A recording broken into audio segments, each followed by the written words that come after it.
Hello, I'm Jonasz Lewiński. Welcome on board the Eastern Express. And as always, I hope you enjoy the journey. So this time around, we're diving into a story that features everything: propaganda, declining approval ratings, and Belarus, the country you mostly know because of the one leader sending love letters to Putin pretty much constantly. Putin's whole regime hinges on maintaining the illusion of control. And when that illusion cracks, even a little bit, he has to act. And right now he's got two options: either manufacture another victory or double down on the fear of Russia being destroyed by external enemies. First, however, let's take a look at our latest report to find out more and to discover where actually Belarus does fit in with this whole story.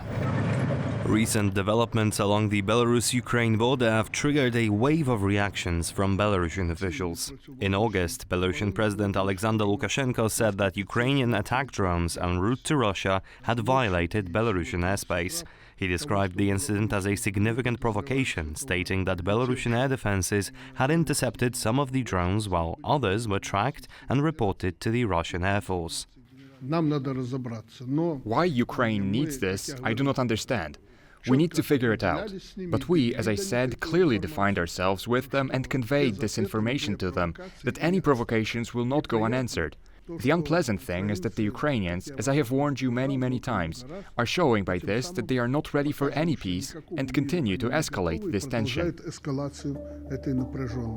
This event led to the redeployment of additional air defense and ground forces to the Homel and Mozyr regions in Belarus, which border Ukraine.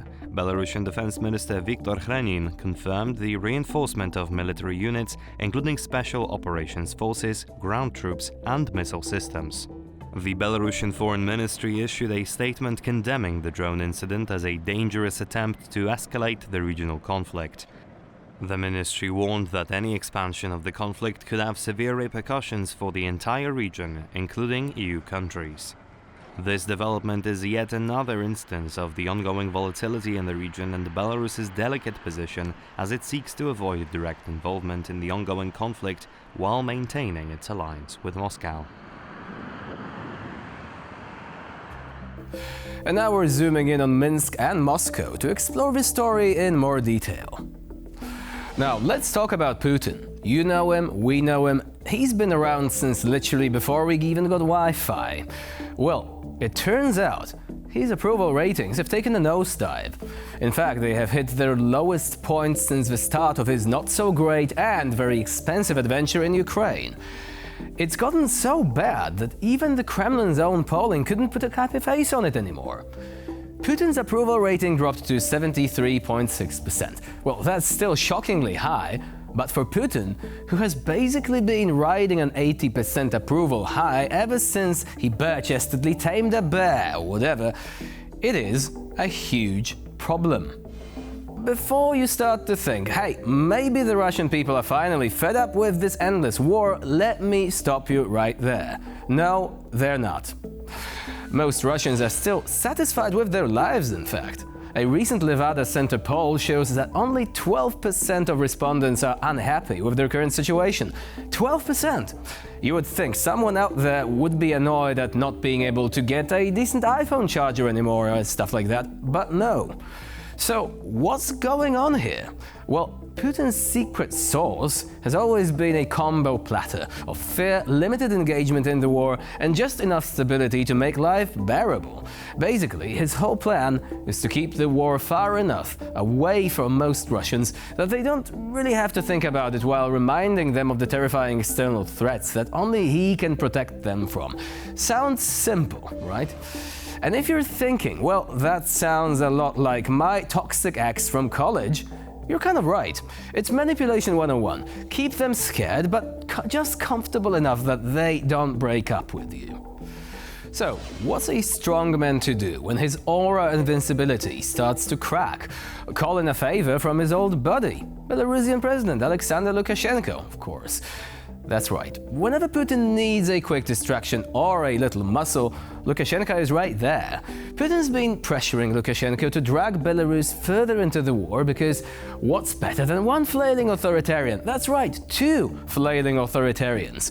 Lukashenko's playing it cool, keeping Belarusian troops on the sidelines like a soccer coach who's really hoping to avoid injury, but Putin's not the one to take no for an answer, and many people have already realized that. According to reports, Moscow is amping up pressure on Minsk to either get directly involved or at least lend some of its territory for Russian strikes into Ukraine. And here is where things get even more surreal. Lukashenko, in one of his very Lukashenko moments, publicly said that people keep telling him to stop cooperating with Russia, join Ukraine, and invite NATO forces to the city of Smolensk. Spoiler alert, that's not really happening. What's hilarious is that he is pretending to wrestle with these insane options while still being Putin's loyal sidekick. But there is a darker side to this, because Putin's regime is banking on using Belarus as its ace in the hole. If Minsk gets involved, Putin can claim a new front in the war, and that might be just enough to shore up his falling approval ratings back at home. In other words, he needs to sell a victory, even if it is completely manufactured. He needs to sell this narrative to the Russian people ASAP. The question is, how long can Lukashenko keep dodging the draft before he is forced to suit up? And now here to shed more light on the issue is Alan Flowers, chairman of the Anglo-Belarusian Society. Hello and welcome to Eastern Express. Yes, good morning, and welcoming you from Edinburgh in Scotland on a beautiful sunny day here. So it is a rainy day here in Warsaw, but nevertheless we're actually focusing on what's going on in Minsk for a change. Not sure about the weather there, but certainly there is lots of confusion when it comes to the signals being sent. So what is Alexander Lukashenko up to, in your opinion? Well, what is Alexander Lukashenko up to? He's up to what he's been up to for the last over 30 years, preserving his position in power. And for that, he currently has to do two things. He has to somehow keep Mr. Putin happy, so that Mr. Putin continues paying for him to manage that piece of land next door to Russia called Belarus. And he also has to keep his Belarusian people somehow happy enough not to have a massive insurrection against him. And that means he would be going against the wish of the Belarus people if he committed troops into Ukraine. And worryingly, it may be that these two will become incompatible. If we have a madman, it's quite clear how irrational and the judgments of Mr. Putin often bear no military logic, and there would certainly be no logic and no benefit to Mr. Lukashenko if Putin finally insists that Belarusian army crosses into Ukraine and faces the inevitable bloodbath that would take place against Ukrainian troops, and even a most chilling thought, against the Belarusian Kalinovska regiment that fights with Ukrainians. So do you think that Putin is likely to preserving himself with difficulty? So do you think that Putin is likely to throw caution to the wind and try to basically force Lukashenko to commit to some sort of greater involvement there, even at the expense of stability in Belarus? Well, he's been throwing caution to the wind since the 24th of February 2022 and the weeks before then. He's depleting his rocket and his military reserves that should be used for tactical battlefield purposes, throwing them onto civilian targets. He's wasting his anger, and he is very angry now. We know that the Kursk invasion, this brilliant tactical deployment by Ukraine, caught everybody by surprise, which is what they are, that Ukrainians are first class at. Marvelous tactical use of drone, aerial and ground troops. Absolutely caught by surprise. And look at the anger that we now have. Throwing of the most massive assault is part of Putin's reaction, who can read a madman? And that is clearly why Ukraine has quite rightly, of course, had to in the end deploy. But caution to the wind, he would throw Mr. Lukashenko to the wind as well, which I'm sure is what is distinctly worrying Mr. Lukashenko. He's just like for years, Mr. Lukashenko held off giving military bases to Russia until that inevitably it had to happen in 2020, part of the price to keep in power from Mr. Putin. Mr. Lukashenko is holding off deploying his very meagre frontline troops. It's only reckoned to be about 9,000. And the good news from this morning, I have from contacts in both Belarus and Ukraine, are that the nature of the formations that Belarus has there is being reported as not full formations. They're not full formations for an attack formation at the present. So, and I'm sure the Ukrainians will know this and they will be gauging accordingly. So no, not combat capable, at least not on the to the extent that would be required for any sort of full-scale attack. But also, you've mentioned that the numbers are quite disappointing from, say, from the point of view of the Kremlin. They would probably like their ally to be able to send thousands upon thousands of troops, except, this is what Russia does. For Belarus, given the battlefield losses sustained by the Russians, that would mean they could essentially basically lose all their, frontline units within a couple of days should the confrontation ensue at some point. What would happen after that, do you think? Well, yes, absolutely correct. These numbers have been well known, and I've often quoted them with no contradictions on TVP World. Belarus is not a substantial army. Then what would happen after that? Well, we've seen the sort of numbers that the Belarus people can deploy on the streets, but the problem is Mr. Lukashenko has his main line of defense, his ring of steel around him, is his enormous presidential guard that would and should still be capable of guarding himself in Minsk. So there is still a very large mountain to climb if the physical removal by force of Mr. Lukashenko is required. I think the estimates are well over about 5,000. There's almost as many independent presidential guard and militia forces. If we add all these up, they likely exceed what are the actual army numbers. A large amount of the Belarusian people's finance and money is spent on protecting, on putting these huge numbers that he's had for years available for his personal protection.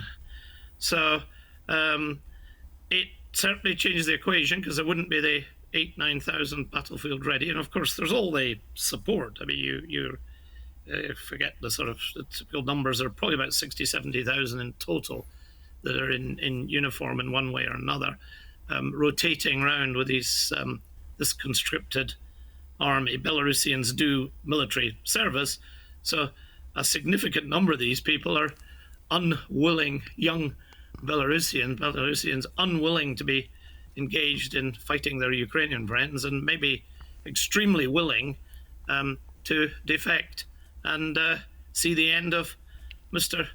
Lukashenko. So the army is certainly a very interesting force in the way it might go. Mr. Lukashenko will attempt to defend, as we've seen he did in 2020. He'll rally and attempt to defend to the end. So it may not be a very pleasant outcome at that stage, but it's certainly Mr. Putin throwing the Belarus army to destruction on the Ukrainian border could well be a trigger, maybe. So in the meantime, what we have is very confusing signals coming from Minsk. We've had indications that there was some sort of mutual agreement to withdraw combat-ready forces from the border on both the Belarusian and Ukrainian side. After that, we've had the drone debacle. It's still unclear what really happened and why was it actually amplified in the media in that way. What do you think is Lukashenko trying to do? He also had this lecture or speech during which he was alleging that there are so many signals from the West trying to sway him to change sides. Of course, he's not going to do that because he's a loyal partner to Vladimir Putin. Why is he doing that? Because there always has to be a reason why there is this sort of torrent of information coming from Minsk, often contradictory, often difficult to read for us in the West. Well, what do you think is the main message here? Exactly. Often contradictory, although I would correct one thing you said in that question. Loyal partner? Not always. Mr. Lukashenko's history of 30 years in power is he will partner with whoever is in his best interest. And it is not beyond the realms of possibility that Mr. Lukashenko will be preparing and hoping for some get out and regime-saving switch like he has done before.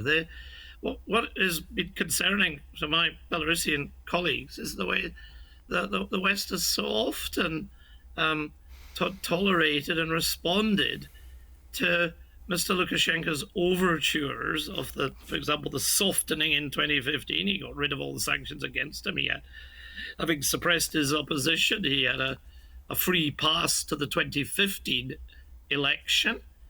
And prior to 2020, he was raising money on the London Stock Exchange and opening up and allowing NGOs to form and turning to the West with a very benign, quasi-democratic face until the 9th of August 2020, when he lost an election and gave a classic lesson on how you retain power by force. Of course, his communications and partnership with Venezuela are very well known. So we're seeing a mini rerun of what Mr. Lukashenko does in Venezuela these days. The autocrats know how to hold on to power. And Mr. Lukashenko, by the way, is the one who has taught them all the playbook. He was there at the start, and a lot of lessons Mr. Putin has learned from the way Mr. Lukashenko stays in power. So what's he up to? He's up to befriending whoever is in his best interests at the particular time. So he certainly is resilient. I mean, probably some leaders in Central Asia might actually have a similar time and power. But other than that, not much competition there, at least not in the broader part of the world here.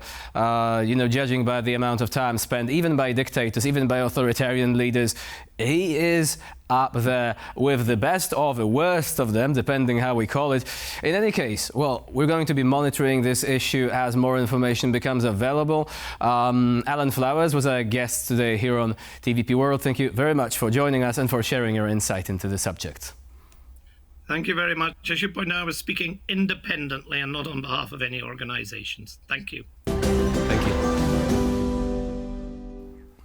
And now we're moving on to Eastern News Flash, a series of all the other stories from the East that you really don't want to miss. Ukraine has decided to restrict phone privileges for Russian prisoners of war in response to the documented executions of Ukrainian troops by Russian forces. Russians will still be permitted to send letters in accordance with the Geneva Convention, though.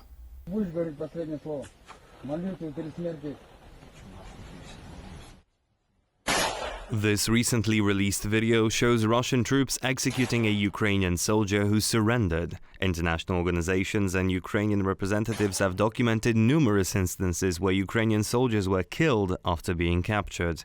Ukrainian troops returning from Russian prisoner exchanges often speak about inhumane treatment they endured while in captivity. This has prompted Ukraine to reassess the privileges extended to Russian POWs held in Ukrainian camps.